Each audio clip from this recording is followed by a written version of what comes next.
था, सारी चीज़ें हो चुकी थी ख़त्म, तो मैंने अपनी चाइना की सीरीज़ शुरू की हुई थी।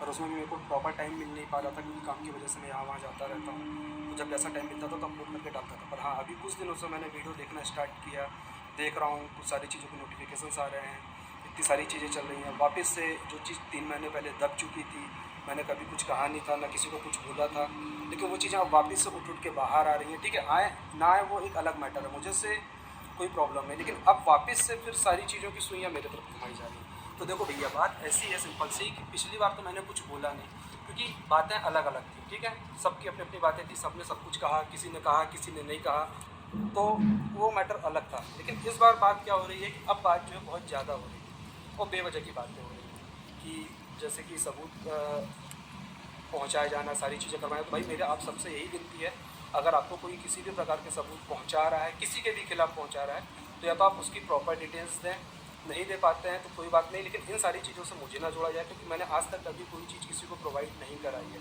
और इस बात को मैं 100% कह सकता हूँ, इसकी पूरी गारंटी है। चाहे तो आप किसी भी प्रकार का लीगल एक्शन ले सकते हैं इसके खिलाफ, आप जांचें करवा सकते हैं, आप बाकायदा जांच करवाइए, सारी चीज़ें पता करिए।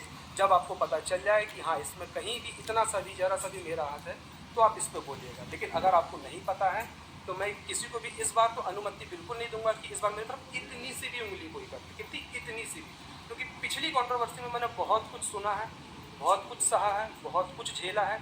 कभी किसी को अपनी सफाई देने नहीं गया, कभी किसी से सिंपैथी लेने नहीं गया, कभी अपना पक्ष नहीं रखा ना रखा, क्योंकि मुझे पता था ये गंदगी बहुत गंदी है। बहुत सारी चीज़ें मैंने उसी समय समझ लिया था, इसलिए चुपचाप मैं उस जगह से हट गया था कि भाई यहाँ पढ़ने का कोई मतलब नहीं है, अपनी लाइफ देखो, अपना काम देखो। हालांकि मैं काम पे वापस नहीं जा पाया, मैं झूठ नहीं बोलूँगा, बहुत दिक्कतें थी मुझे अपने काम में वापस जाने में, क्योंकि इस लेवल का मैं डिप्रेशन तो नहीं बोलूँगा, लेकिन हाँ मुझे एंग्जाइटी होने लगी थी। उसका मैंने परिचय भी आपको लास्ट वीडियो में दिखाया था। और वापस से फिर वही स्थितियाँ क्रिएट कर रही। देखो भाई, आप लोगों का शौक होगा वीडियो बना के पैसे कमाना, ये मेरा कोई शौक नहीं था। अगर मुझे ये इस तरीके से पैसे कमाने होते, मैं पिछली बार में ही बहुत अच्छे से पैसे कमा लेता। लेकिन हाँ, और मैंने कम्युनिटी भी डाली थी कि भाई मुझे ये वीडियो नहीं खेलना है, जो करना ऑफ कैमरा कर लो, बात खत्म करो। लेकिन किसी ने कोई बात नहीं मानी। अब चूंकि पुरानी बातें वापस आ रही हैं, कौन करवा रहा है मुझे नहीं पता। हाँ, बहुत सारी चीज़ें मेरे पास उस समय आ चुकी थी, नवंबर से कुछ चीज़ें मेरे पास पड़ी हैं, दिसंबर से पड़ी। मैंने आज तक किसी को एक सिंगल चीज़ भी नहीं बांटी है कि भाई ये देखो ऐसा है, वो देखो वैसा है, या इस पे बोलो या इस पे बोलो। तीसरी बात, बातें तो ऐसी खैर बहुत सारी चली गई। एक बात चल रही है जबलपुर कांड को लेकर कि भाई जबलपुर आए थे तो ये बात दो लोगों के बीच थी। तो कहाँ से दो लोगों के बीच की बात थी भाई? ये दो परिवार के बीच की बात थी। दो परिवार के बीच की बात कैसे होती है? एक सामने वाले का परिवार जिसमें 3 लोग आए थे, और एक मेरा परिवार। तो मेरे घर से मैं गया था, मेरे बड़े भैया गए थे, मेरा दोस्त सौरभ गया था, उसकी वाइफ गई थी। तो ऐसे 6 से 8 लोग वहाँ पे मौजूद थे। ये 6-8 लोगों के बीच की बात है। दूसरी चीज़, आपको लग रहा होगा कि चलो वहाँ से नहीं गई तो यहाँ से नहीं गई। तो आज ही अभी मैंने एक वीडियो देखा थोड़ी देर पहले, जब मैं आ रहा था अभी लौटते रास्ते से भैया के साथ, जब मैं लौट रहा था अपने, तो मैंने एक वीडियो देखा। उसमें मुझे पता चला कि अच्छा ये बात कहाँ से आई है।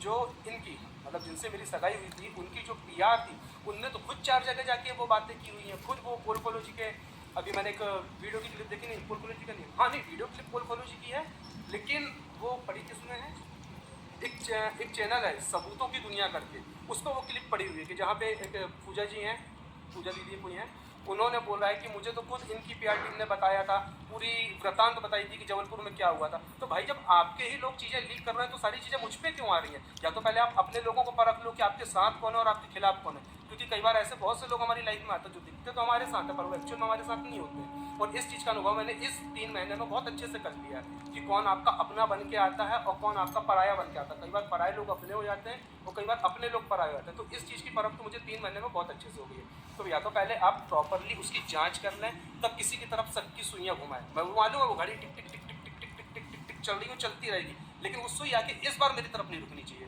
क्योंकि इस बार मेरी तरफ आके रुकेगी तो या तो प्रूफ करना कि ये भैया ये आप ही का तारा धरा है, आप ही करवा रहे हो, और नहीं तो एक्चुअल चीज़ें बताओ, नहीं तो ये फालतू चीज़ों की बात मत करो। और ये वीडियो बनाने का मतलब सिर्फ इतना है कि मैं अपने बारे में क्लियर कर रहा हूँ। मेरे को इससे ये प्रॉब्लम नहीं कि कौन सही बोल रहा कौन गलत बोल रहा। भाई देखो, आप लोग बैठे हो बोलने, आपका काम है बोलना। अभी तक मैं नहीं बोला था क्योंकि मुझे जरूरी नहीं लग रहा था कि मैं इन सब चीज़ों पे बात करूँ, क्योंकि 3 महीने की बात थी, तीनों ने सबने पेल के गालियाँ खाई, सबकी बदनामी हुई, सबका सब कुछ हुआ। मुझे ना यहाँ ना राम बनने का शौक है, ना रावण बनने का शौक है। मैं क्या हूँ ये मैं जानता हूँ, मेरे घर के लोग जानते हैं, मेरे दोस्त भाई जानते हैं। इसके अलावा मुझे कोई राम समझे, रावण समझे, राक्षस समझे, दैत्य समझे, दानव समझे, वो दूर की बात। और हाँ, जो आपके झोटा वाले बाबा थे वो अब नहीं रहे, है ना, तो वो जो साधु महात्मा जी थे वो चले गए हैं। अब ये जो आया है ये चीज़ का जवाब देगा और बहुत अच्छे से देगा और विथ प्रूफ देगा, और मेरे पास इतने सारे चीज़ों के प्रूफ है। अगर मैं बोलने पे आ जाऊँगा ना तो फिर वही बात है, फिर मैं तो तेरे को राक्षस समझाता, तू तो देखता मानुस निकला रे। फिर वो वाली बात है जो परेश रावल का एक डायलॉग है ना, मैं तो तेरे को राक्षस समझाता, तू तो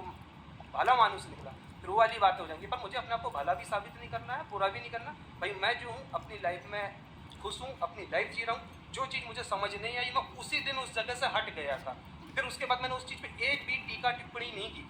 बीच बीच में मुझे पोक करवाया गया। और हाँ, आप बोल रहे हो कि मैं लोगों को चीज़ें प्रोवाइड करवा रहा हूँ या जिनको भी ऐसा लग रहा है, तो भाई साहब एक बात बताइए, अभी 3 महीने पहले जो मेरे कपड़े उतार रहे थे, कपड़े फाड़ रहे थे, वो तो आप ही की पीआर टीम थी ना, जिनको आज आप वर्तमान में आके थैंक यू कर रहे हैं, कम्युनिटी में उनको शेयर कर रहे हैं। कभी 1 महीने 2 महीने पहले उसी चैनल से हमारे दोस्तों के चैनल पे एलिगेशंस लगाए जा रहे थे कि हम लोग असली चैनल चला रहे हैं और क्या बोलते से ये हम लोग उल्टे सीधे काम करते हैं। मतलब ये तो कहीं ना देखा जाए तो फिर ये तो सारी चीज़ आप ही ना करवाई, क्योंकि आज आप उनको थैंक यू बोल रहे हैं।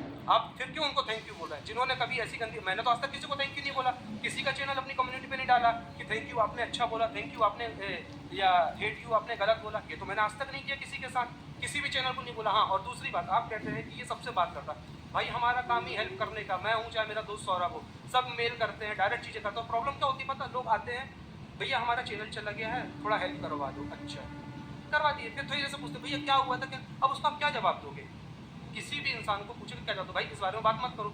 तो वही तो हम बोल रहे हैं, हमने किसी को क्या बोल दिया। अभी एक कह रहे हैं कि मेरे पास स्क्रीनशॉट है, मेरे को बताया गया, बहुत सारी गलत चीज़ें बोली गई हैं, इन्हें बहुत सारे लोगों को रिप्लाई दिया। तो भैया कहाँ बोली गई हैं वो चीज़ का भी मुझे प्रूफ देना आप, किसके चैनल पे किससे मैंने बात की है, किसने कहा है कि देखो सुमित महल ये चीज़ें फैला रहा है। मुझे भी तो पता चले कि कौन फैला रहा है, ये मेरा नाम लेके। और हाँ, मेरे नाम से बहुत सी फेक आईडिया ये मैंने पहले भी क्लियर की हुई हैं, और बहुत सारी लेडीज़ों ने मुझे डीएम किया कि भैया ये आपकी फेक आईडी से हमसे पैसों की मांग कर रहे हैं, उल्टे सीधे अपशब्द हमको बोल रहे हैं। तो मैंने कहा मुझे शेयर करो, पर होता क्या ना, आप इंस्टा पे कंप्लेन करो या फेसबुक पे करो तो वो उतने जल्दी एक्शन होता नहीं। रिपोर्ट तो मैंने की है और आप लोगों के साथ पीछे भी शेयर किया हुआ और बाद में और स्टोरीज पे भी लगाया कि भाई ऐसे ऐसे मेरे फेक आईडी बने हुए हैं, फेक अकाउंट बने हुए हैं, तो प्लीज़ उनके झांसे में नहीं आना। इसी एक कारण की वजह से मैंने ब्लू टिक लिया हुआ हर जगह पेड करके कि भैया आप लोग दिग्भ्रमित ना हो कि यार ये फेक अकाउंट है कि रियल अकाउंट, क्योंकि उनके फॉलोअर्स बहुत ज़्यादा हैं। मैं यहाँ कोई पोस्ट डालता हूँ अपना एफबी पे, इंस्टा पे, यूट्यूब पे, वो खट से कॉपी पेस्ट करता और अपने चैनल पे डाल देता। तो जो वहाँ की ऑडियंस है उनको यही लगता है कि यही सुमित महल का ऑफिशियल अकाउंट है, पर नहीं भैया, मेरा ऑफिशियल अकाउंट एक ही है, चाहे इंस्टा का हो, चाहे एफबी का हो, चाहे एफबी का फैन पेज, एफबी का मेरा एफबी पेज हो, चाहे एफबी अकाउंट हो, सारे मेरे सिंगल हैं, सभी में मैंने ब्लू टिक लिया हुआ है। और जो मेरा यूट्यूब का है वो तो आपको पता ही है, वो 100 के होगा, तो वो तो खैर अब लोगों को समझ में आ जाता है। तो प्लीज़ किसी भी प्रकार की गलत फहमियाँ ना फैलाएं, अगर है तो प्रूफ बोलें कि हाँ आपने देखो यहाँ ये बोला था, मुझे प्रॉपर मेंशन करें। मेरा इंस्टा आईडी ऑलरेडी सबके पास है, अब वहाँ वो चीज़ें भेज सकते हैं। पर इसके बाद अगर मेरे पे कोई बेवजह की उंगली उठाता तो मैं जवाब दूंगा। अगर आपको ऑफ कैमरा करना, आओ of camera, I am ready, मैं अपना वकील करूंगा, सारी चीज़ें करूंगा, हर चीज़ का जवाब दूंगा। मेरे पास भी प्रूफ है और आज से नहीं है, 3 महीने से। मैं चाहता तो उस समय क्लीन चिट लेकर निकल जाता, पर मैंने वो काम नहीं किया। मैंने कहा नहीं यार, मामला गंभीर है, हटो यहाँ से, कोई मतलब नहीं है, चुपचाप निकल गया। कितनों ने खींचा, कितनों ने नोचा, कितनों ने कपड़े फाड़े, सब कुछ किया, जमाने भर के एलिगेशंस लगाए, ये करेंगे वो करेंगे, फलाना है, ढिमका है, XYZ, बोल लेने दो। क्यों? क्योंकि उस समय सबको बराबर गालियाँ पड़ रही थी। तो मैंने कहा सबके अपने अपने विचार होते हैं, लेकिन अब जब चीज़ें सामने आ रही हैं, लोगों को थैंक यू बोला जा रहा है, लोगों को कम्युनिटी में शेयर किया जा रहा है, तो अब समझ आ रहा है कि नहीं यार ये चीज़ तो करवाई जा रही थी। मतलब एक तरफ आप बोलते हो कि फेयर रिएक्शन लोग देते, कहाँ दे रहे थे भाई वो लोग? वो तो इनकी पीआर टीम बने बैठे हुए थे। तो आपका चैनल फिर कहाँ से रिएक्शन वाला हुआ? जो रिएक्शन वाले हैं वो तो रिएक्शन दे ही रहे हैं, लेकिन जो पीआर वाले हैं वो अपने आपको फिर पीआर बोले ना, रिएक्शन क्यों बोलते हैं? आप सीधा बोले कि हम इनकी पीआर है, हम इनके बेहाफ में बात करेंगे। हम रिएक्शन नहीं है, रिएक्शन वो होता है जहाँ एक चीज़ आती है उसका 70-30 का रेशो होता है, 60-40 का रेशो होता है, 50-50 का रेशो होता है, जो अनुभाग बोलते, क्या बोलते हैं, रेशियो बोलते हैं ना, वही तो वो होता है। तो आप वैसा करिए ना अगर आपको देना तो। यहाँ तो आप एक ही तरफ एक ही चीज़ को बोले जा रहे हैं, एक ही तरफ एक ही चीज़ को बोले जा रहे हैं, और यहाँ दूसरे को आप आए दिन टारगेट किया जा रहे हैं। भाई हमारी फैमिली नहीं है क्या? हमारे घर के लोग नहीं है क्या? हमारी लाइफ नहीं है क्या? हम सुबह से रात तक बस यही चीज़ें करते रहेंगे, इसको जवाब देते फिरे, उसको जवाब देते फिरे। तो बस अभी के लिए इतना ही, मत फालतू की बातें करो, शांति से रहो। और अगर वीडियो खेलना है तो इस बार सबसे ज़्यादा रेडी मैं खुद हूँ। आओ वीडियो में एक एक चीज़ का जवाब दूंगा, और हर उस चीज़ का जवाब दूंगा जो किसी ने सोचा भी नहीं होगा। ठीक है गाइस, थैंक यू, बाय।